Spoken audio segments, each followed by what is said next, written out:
കൂട്ടുകാരെ, രാവിലെ ഉണ്ടാക്കി ഇടിയപ്പമൊക്കെ ബാക്കി വരുമ്പം നമുക്ക് വൈകുന്നേരത്തേക്ക് അത് അടിപൊളിയൊരു ഈവനിങ് സ്നാക്കാക്കി മാറ്റാം. അപ്പം അതിൻ്റെ ഒരു റെസിപ്പി ആയിട്ടാണ് ഞാനിന്ന് നിങ്ങളുടെ മുമ്പിലേക്ക് വന്നിരിക്കുന്നത്. അപ്പം എൻ്റെ ചാനൽ ആദ്യമായിട്ട് കാണുന്ന ആരെങ്കിലും ഉണ്ടെങ്കിൽ ഒന്ന് സബ്സ്ക്രൈബ് ചെയ്ത് സപ്പോർട്ട് ചെയ്യണേ. പിന്നെ ലൈക്ക് ചെയ്യാനും ഷെയർ ചെയ്യാനും ഒന്നും മറക്കല്ലേ. അപ്പം ഞാനിത് ഉണ്ടാക്കാൻ വേണ്ടിയിട്ട് ഒരു 5 ഇടിയപ്പം എടുത്തിട്ടുണ്ട്. അപ്പോൾ ഇതിലേക്ക് നമുക്കൊരു മുട്ടയൊന്ന് ചിക്കി പൊരിച്ചെടുക്കണം. അതിനായിട്ടൊരു ചട്ടി വെച്ച് അതിലേക്ക് കുറച്ച് എണ്ണ ഒഴിച്ച് ഒരു മുട്ടയിൽ കുറച്ച് കുരുമുളക് പൊടിയും ആവശ്യത്തിന് ഉപ്പും കൂടി ഇട്ട് മിക്സ് ചെയ്ത് ഒന്ന് ചിക്കി എടുക്കുന്നുണ്ട്. ഞാനിവിടെ ഒരു മുട്ടയാണ് എടുത്തിരിക്കുന്നത്. നിങ്ങൾക്ക് വേണമെങ്കിൽ 2 മുട്ട വരെ എടുക്കാവേ. അങ്ങനെ മുട്ട നമ്മളിവിടെ നല്ലതുപോലെ സ്ക്രാമ്പിൾ ചെയ്തെടുത്തിട്ടുണ്ട്. ഇനി ഞാനൊരു കടായി എടുത്തടുപ്പത്തേക്ക് വെച്ചിട്ടുണ്ട്. ഇനി അതിലേക്ക് ഞാനൊരു 1.5 ടേബിൾ സ്പൂൺ ഒലീവ് ഓയിൽ ഒഴിക്കുന്നുണ്ട്. നിങ്ങൾക്ക് വേണമെങ്കിൽ സൺഫ്ലവർ ഓയിലും യൂസ് ചെയ്യാം കേട്ടോ. ഇനി ആ എണ്ണയൊന്ന് ചൂടായി കഴിയുമ്പോഴേക്കും നമുക്കതിലേക്ക് ഒരു കഷ്ണം ഇഞ്ചി ചോപ്പ് ചെയ്തതും ഒരു 3 വെളുത്തുള്ളി ചോപ്പ് ചെയ്തതും പിന്നെ ഒരു പച്ചമുളക് വട്ടത്തിൽ അരിഞ്ഞതും കൂടി ചേർത്തൊന്ന് അതിൻ്റെ പച്ചമണമൊക്കെ മാറുന്ന വരെ ഒന്ന് ഇളക്കി കൊടുക്കാം. ഇനി ഞാൻ അതിലേക്ക് ഒരു ചെറിയ സവോള കൊത്തി അരിഞ്ഞത് ചേർക്കുന്നുണ്ട്. എന്നിട്ട് ഒരു ലൈറ്റ് ബ്രൗൺ കളർ ആവുന്ന വരെ ഒന്ന് വഴറ്റിയെടുക്കാവേ. അപ്പോൾ സവോളയൊക്കെ വെന്ത് വന്ന സമയത്ത് ഒരു 1/2 കപ്പ് ബീൻസ് അരിഞ്ഞത് ചേർക്കുന്നുണ്ട്.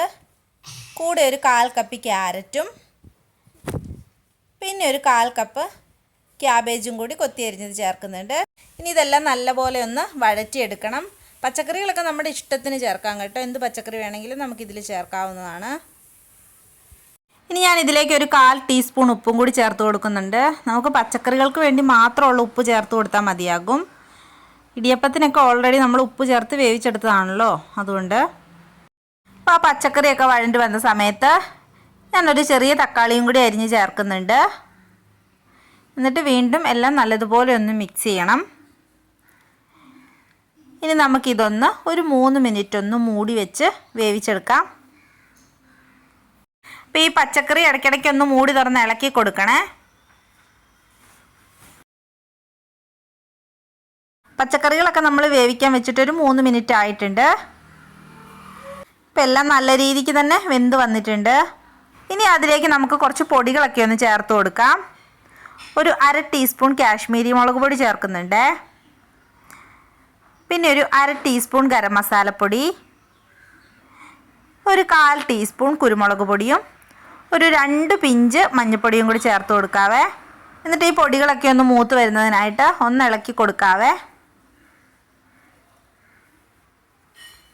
ഇനി നമുക്കതിലേക്ക് നേരത്തെ ചിക്കി പൊരിച്ച് വെച്ചിരുന്ന ആ മുട്ടയും കൂടി ഒന്ന് ചേർത്ത് കൊടുത്ത് ഒന്ന് മിക്സ് ചെയ്തെടുക്കാം.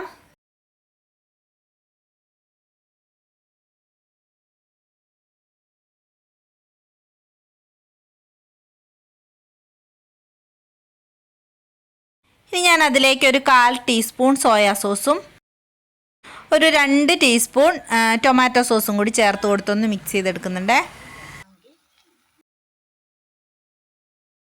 അപ്പോൾ സോസൊക്കെ ചേർത്തിട്ട് അധിക സമയം ഇട്ട് മിക്സ് ചെയ്യേണ്ട ആവശ്യമില്ല. അപ്പോൾ ഇനി നമുക്ക് ഇതിലേക്ക് ഇടിയപ്പം ഇട്ട് കൊടുക്കാം. ആ ഇടിയപ്പം എല്ലാം കൂടി ഞാനൊന്ന് കൈകൊണ്ട് ഞെരടി പൊടിച്ച് വെച്ചിട്ടുണ്ടായിരുന്നു, അത് ഇട്ട് കൊടുക്കുവാണേ.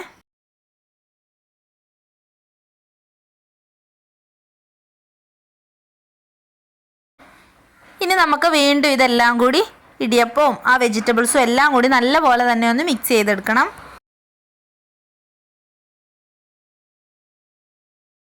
ഇനി ഞാൻ കുറച്ച് മല്ലിയിലയും കൂടി ഒന്ന് അരിഞ്ഞ് ചേർക്കുന്നുണ്ട്. ഇത് ഓപ്ഷനിലാണ്, വേണമെങ്കിൽ മാത്രം ഇട്ടാൽ മതി. അപ്പോൾ നമ്മുടെ സ്നാക്ക് ഇവിടെ റെഡി ആയിട്ടുണ്ട്. എല്ലാവരും ഉണ്ടാക്കി നോക്കണേ. അപ്പോൾ വീണ്ടും മറ്റൊരു വീഡിയോ ആയിട്ട് കാണുന്നവരെ ബൈ.